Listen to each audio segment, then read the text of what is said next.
네, 한국은행은 오늘 오전에 금융통합위원회를 열어서 기준금리를 현재 수준으로 동결하기로 결정했습니다. 금리 동결이 향후 시장에 어떤 영향을 미칠지 관심이 높아지고 있는데요. 네, 오늘 전문가 모시고 이야기 나눠볼 텐데요. 오늘 정철진 경제평론가 나오셨습니다. 어서 오십시오. 안녕하세요. 네, 안녕하십니까. 네, 이게 그러니까 지난해에 이어서 지금 11개월째 동결을 했는데 글쎄요, 이유가 어디에 있을까요? 그렇습니다. 이제 한 국가의 중앙은행이 예. 금리를 기준금리를 인상한다는 것은 기본적으로 해당 국가 경제가 굉장히 잘 돌아갔을 때, 예. 즉 경제에 대한 자신이 있을 때 이제 금리를 올리는 거거든요. 네. 한국은행 같은 경우에 연 1.5%의 기준금리를 이달에도 동결하면서 11개월 연속 동결했다. 네. 그것은 현재 한국 경제가 그만큼 좋지 않다. 좋지 않다라는 것을 이제 방증하고 있는 것이고요. 조금 이따 뭐 하나씩 따져보겠지만은 예. 일단 경제 성장률 자체를 연 2.9%에서 전망치입니다만 예. 2.7%로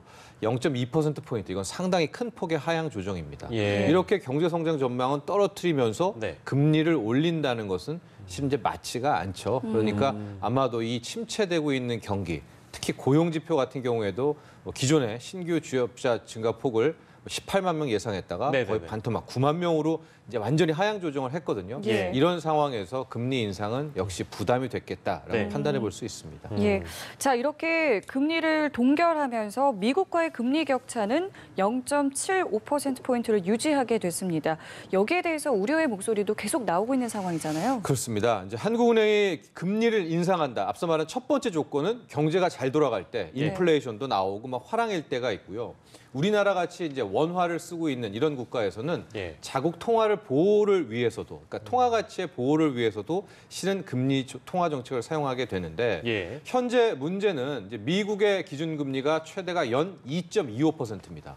우리는 연 1.5%, 네. 즉 0.75% 포인트가 미국이 더 높죠. 예. 이렇게 될 경우는 아직은 아니지만 상대적으로 이런 외국계 자본들이 예. 나는 이자를 더 주는 미국으로 갈 거야라고 하면 대규모 자금 이탈의 우려가 나올 수가 있습니다. 그럴 수도 있겠네요. 이렇게 되면 원화가 약세가 되고 환율은 급등이 되고 뭐 주식은 급락을 하고 이렇게 되는데 예. 아마도 이제 이달에 금리 인상을 할 수도 있겠다라고 예상한 측은 예. 경기 때문에는 못 올리겠지만 예. 두 번째 요인. 즉 최근에 환율이 좀 들썩되고 예. 원화 약세 조짐도 보이고 외국계 자금이 이탈하고 있기 때문에 예. 이 요인 때문에 이제 올릴 수 있을 거야라고 예. 봤는데 네. 아마도 한국은행은 고려를 했겠지만 일단은 동결로 간 다음에 예. 11월을 생각해 보자 이런 분석을 내린 것 같습니다. 네, 부동산과의 연관성이라고 해야 될까요? 이것도 좀 저희가 알아보고 싶은데 이 금리를 계속적으로 이렇게 동결하는 것이 부동산 시장에는 어떤 영향을 줄지도 좀 궁금합니다. 어떻게 보세요? 그렇습니다. 이제 만에 하나 현 상황에서 이달에 인상을 하고요. 한국은행이 앞으로도 기준금리를 계속 인상하겠다는 사인을 준다면 예. 실은 부동산에는 굉장한 타격을 받을 수밖에 없습니다. 물론 뭐 집값이 30억, 40억 하고 대출 하나도 없이 이렇게 집을 산 예. 뭐 이쪽의 카테고리의 집들이야 영향을 안 받겠지만 예. 대부분은 지금 상당한 이제 대출을 끼고 역시 대출이죠. 집이 있기 때문에 예. 예. 기준금리 인상은 시중금리 인상, 결과적으로 주택담보대출금리 인상으로 갈 수밖에 없고요. 예. 1,500조 원의 가계부채, 여기에 600조 원의 사업자 대출, 여기에 60조 원의 전세자금 대출, 한꺼번에 대출금리가 올리게 되면 예. 결과적으로 부동산의 치명타를 받을 수밖에 없는데 네네. 오늘 이주열 총재의 여러 이야기 중에 하나 좀 와닿는 게 있었어요. 네. 주택 가격에 잡으려는 수단으로 통화 정책은 이제 사용되지 않는다라는 것들을 간접적, 우회적으로 이야기를 했는데 예. 실질적으로 한 국가의 통화 정책이 막 집값이 너무 올라가지고 그 부동산을 잡기 위해 금리를 인상하는 통화 정책을 쓰는 경우는 이제 굉장히 드물거든요. 예. 그러니까 아마 한국은행의 고민은 이 주택 안정은 정부의 정책으로 해라. 예. 통화 정책은 한국 경제의 거시 성장, 또 하나의 통화 가치 보호 이쪽으로 우리는 가겠다라는 것을 좀 우회적으로 말한 것이 아닌가. 예. 또 하나 최근에 좀 정치권에서의 논란들이 있었잖아요. 예. 그러니까 이게 어떤 중앙은행의 독립성을 지키는 차원에서도 약간은 뭐 동결에 대한 이유를 살펴볼 수는 있겠습니다. 예, 맞습니다. 뭐 이낙연 총리의 발언도 그렇습니다. 있었고요. 네. 자, 그렇기 때문에 이제 11월에 어떻게 또 이야기가 나올 것인가. 뭐 벌써부터 11월에는 오를 것이다라는 이야기도 네. 나오고는 있더라고요. 딱 오늘까지만 보면 오늘의 한국은행 입장을 보면은 11월 인상은 거의 뭐 확실한 것 같습니다. 물론 이달 뭐 당장 내일부터 11월까지 세계 경제, 국내 경제가 어떻게 돌아갈지는 모르겠지만은 예. 일단은 이제 그 성명서를 이렇게 쭉 보면은 와닿는 문구가 기존에는 이 완화적인 통화 정책, 예. 그러니까 좀 저금리의 통화 정책을 바꾸는 것을 신중히 판단하겠다라는 문구가 계속 있었는데 이달에 보니까 신중이라는 단어가 빠졌습니다. 아. 그러니까 완화적 통화 정책의 뭐 변경을 예. 판단하겠다. 예. 이것은 일단은 인상 쪽으로 확실하게 시장에 주는 사인이고요. 예. 또 하나 한국만의 이 금융통화위원회만의 인상 인하 신호가 있는데 예. 소수 의견이 갑자기 나오거나 소수 의견에 힘이 붙을 때는 실은 방향들이 크게 바뀌었거든요. 예. 근데 지난달에는 금통위원 중에 한 명이 올려야 된다라는 소수 의견을 냈고 예. 이달에 보니까 이제 두 명이 예. 올려야 된다는 소수 의견을 냈기 때문에 아마 이 정도라면은 11월 인상은 거의 가시화됐다라고 볼 수가 있는데 예. 다만 한 가지 변수는 당장 뭐 이달 말 11월에 세계 경제가 요동친다든가요. 예. 뭐 중국이라든가 뭐 미중의 관세 정책 이런 대외 변수가 있기 때문에는 예단할 수는 없지만 일단은 한국은행의 입장은 이달은 동결했지만 예. 11월에 인상 쪽으로 가닥은 잡혔다 이렇게 보여집니다. 올리면 글쎄요, 아까 이제 계속 설명을 해주셨는데 우리 경제가 안 좋아서 이제 신중하게 결정한 거다라고 네. 말씀해 주셨는데 11월에 만약에 올리면 부작용 같은 건 없겠습니까? 아, 굉장히 힘들겠죠. 그러니까 지금 올리나 뭐 11월에 올리나 무슨 얘기냐 하겠지만은 그렇죠. 아마도 지금 침체된 경기에서는 글쎄요, 상당한 타격을 받을 수밖에 없기 때문에 예. 아마도 한 달 정도의 시간을 번 정도 예. 뭐 이렇게밖에 볼 수가 없는데 그럼에도 불구하고 11월에 인상 사인을 준 것은 예. 지금 외국계 자금의 동향이 좀 이게 뭐 그냥 안심할 단계는 아닙니다. 특히 오늘 같은 경우에는 중국이 환율조작국 지정을 안 당했음에도 불구하고 예, 예. 외국계 자금 이탈로 위안화 약세가 빠르게 진행되고요. 증시도 급락하고 있는 모양새이기 때문에 우리 원화에도 분명히 영향을 미칠 수밖에 없거든요. 네. 그럼 이 상태에서 환율이 뭐 갑자기 튀어오른다든가 예. 외국계 자금이 더 빠진다든가 아마 이런 문제가 있기 때문에 어쩔 수 없이 한국은행은 11월 인상 쪽을 택하지 않을까. 그러니까 국내 경기만으로는 절대 예. 올릴 수 있는 상황은 아닙니다.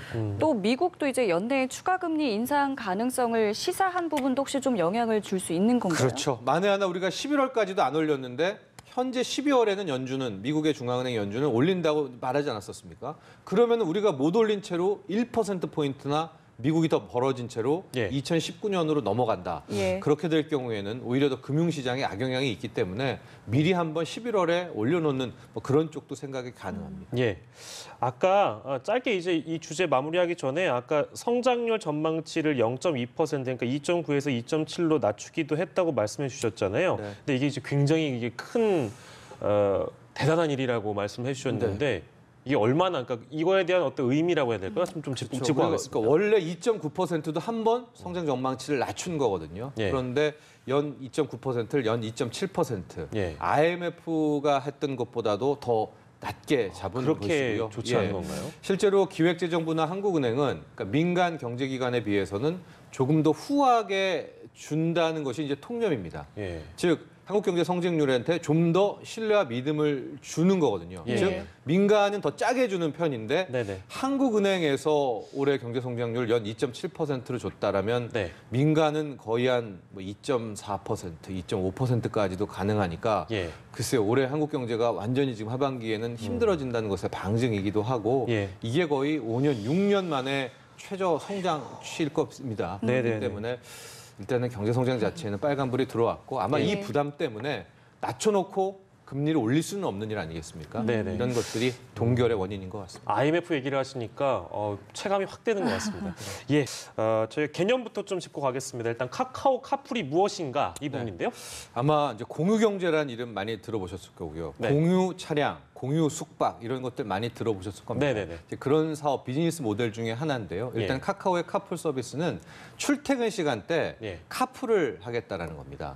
그러니까 자기들이 받는 이제 카카오 저 커플 뭐 운전면허 같은 것들을 카풀 기사로 선정이 되게 되면 네. 그 출퇴근 시간대 이제 택시를 못 잡은 그 국민들이겠죠. 예, 출퇴근하는 예, 예. 사람들이 저 카카오 티 카풀을 이용해 가지고 예. 같은 거리를 택시 대신에 저걸 이용하게 될 경우 예. 택시비에 비해서는 약 한 30%가 저렴하게 예. 이제 요금을 책정하는 것이고요. 예. 그 요금을 저 운전기사에게 그 카풀 기사에게 내게 되면 카풀 기사와 카카오의 카풀 서비스가 뭐 몇 대 몇으로 쉐어를 해가지고 예. 또 다른 수익 창출을 할 수가 있다. 예. 그렇게 되면 뭐 편의성도 돋보이게 되고요. 네. 실질적으로 놀고 있는 뭐 아니죠. 그 수익 활동을 하지 않고 있는 자가용 입장에서는 예. 새로운 수익 창출이 되니까 이런 게 새로운 신개념 수익 모델 비즈니스가 아니냐라는 것이 이제 카카오 카풀 서비스의 주장이고 예. 그러면 아무나 할 수 있는 거예요? 저도 할 이제 수 심사를 받게 되는 거죠. 아, 아까 심사를 말한 이제 통해서. 기사를 지금 모집하고 있기 아, 때문에 예. 자기의 면허증과 이런 것들을 올려주면 예. 1년의 심사를 아마 거칠 겁니다. 그래서 아, 뭐 그래요? 운전을 했던 경력이라든가 이런 것들을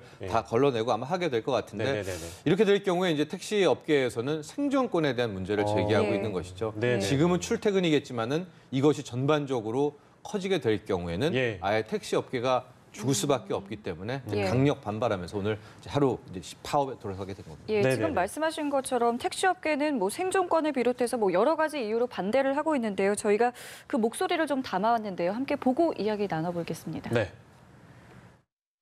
하루에 최소한 12시간에서 15시간 시내를 누비고 있습니다.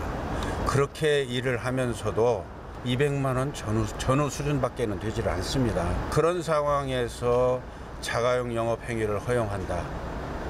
아마 반토막이 날 걸로 봅니다.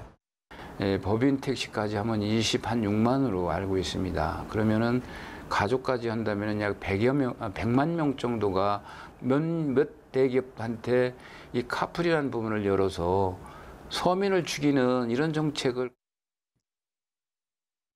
예, 말씀하신 것처럼 뭐 생존권, 뭐 수익성 악화 이런 부분을 결국은 우려하고 있는 거군요. 네, 그렇습니다. 이제 특히 법에 대한 이야기가 지금 많이 나오고 있는데요. 네. 우리나라 이제 여객 자동차 운수 사업법 81조를 보면 실은 자가용이 승용차가 영업 활동을 하는 것은 이거 범법 위법입니다. 예. 그런데 출퇴근 시간에 한해서는 허용한다는 이제 그 규정이 있는데 예. 지금 택시업계에서는 카카오 카풀이 바로 그곳을 교묘하게 뚫고 들어갔다라고 이제 얘기를 하고 있습니다. 그런데 예. 더 이게 지금 법적인 미비가 뭐냐면 출퇴근 시간대라는 것을 따로 또 규정하지는 않고 있거든요. 아. 그러니까 출퇴근 시간대가 언제가 출퇴근 시간대가 될지는 또 모른다는 아, 이제 그러네요. 측면이 또 하나가 있어서 예. 입법의 미비, 가이드라인의 미비인데 일단 현재까지의 카풀 서비스, 카카오의 카풀은 어떤 이 법적인 그 미비점을 파고들었기 때문에 예. 뭐 법으로 정부가 어떻게 할 수 있는 그런 단계는 아니라는 게 또 하나 여기서 쟁점이 되고 있죠. 예, 예.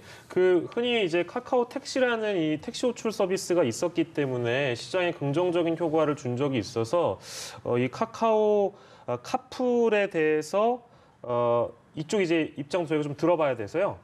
요 카카오 쪽의 입장도 저희가 담아왔는데 한번 들어보고 얘기를 나눠보도록 하겠습니다. 퇴근 시간 등 이제 택시의 수요와 공급이 크게 격차가 나는 시간이 발생하고 있고 카풀 서비스가 이런 이제 택시 수요 공급의 격차로 발생하는 시민들의 불편을 일부 보완할 수 있을 것이라고 기대하고 있습니다.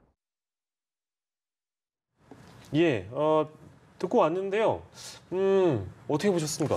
그러니까 카카오 택시가 실은 이제 양면성을 갖고 있는 겁니다. 네네. 카카오 택시라는 게 실은 당초에도 반발이 많았지만 하고 보니까 예. 오히려 택시 업계, 택시 기사분들에게 굉장히 좀 긍정적인 영향을 많이 줬었던 거거든요. 예, 예. 이 호출 서비스죠. 그런데 반면에 카카오 측에서는 이 카카오 택시를 통해서는 새로운 수익 창출을 못했습니다. 그러니까 비즈니스 모델로 카카오에서의 보기에는 이게 왜냐하면 뚜렷하게 카카오가 많이 돈을 갖고 가는 구조는 아니거든요. 그랬기 때문에 아마 카카오는 고민 끝에 예. 이제 또 하나의 이제 하나 스타트업을 인수를 해서 이 카카오 카풀이라는 것으로 좀 더 유료화라는 이제 새로운 이제 비즈니스 모델 찾기 위해서 이제 카풀까지 나가게 된 것이고 예. 이렇게 되니까 택시 기사분들은 이것은 카카오 콜 하는 택시와는 완전히 다른 개념이기 때문에 예. 더 강력 반발을 하고 있는 그런 건데요.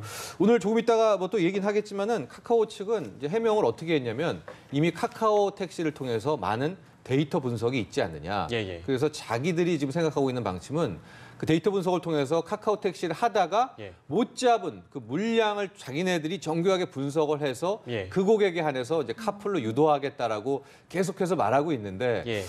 그래서 이제 이게 기술적인 구현이 가능할지, 그러니까 예. 어떻게 하겠다라는 건지는 모르겠으나 예, 예. 어쨌거나 지금 카카오 카풀 측에서는 계속해서 하는 것이 먼저 택시고 그 다음이 카풀이다라는 얘기는 하고 있습니다. 네, 네. 그러니까 이번 일을 보면서 이제 몇 년 전에 있었던 우버를 떠올리신 분들도 많으실 것 같은데 이게 네. 결국에는 철수가 됐었던 거죠? 그렇습니다. 됐고 이제 또 하나가 그 우버가 갖고 있는 그게 무슨 어떤 것들을 함의하고 있느냐.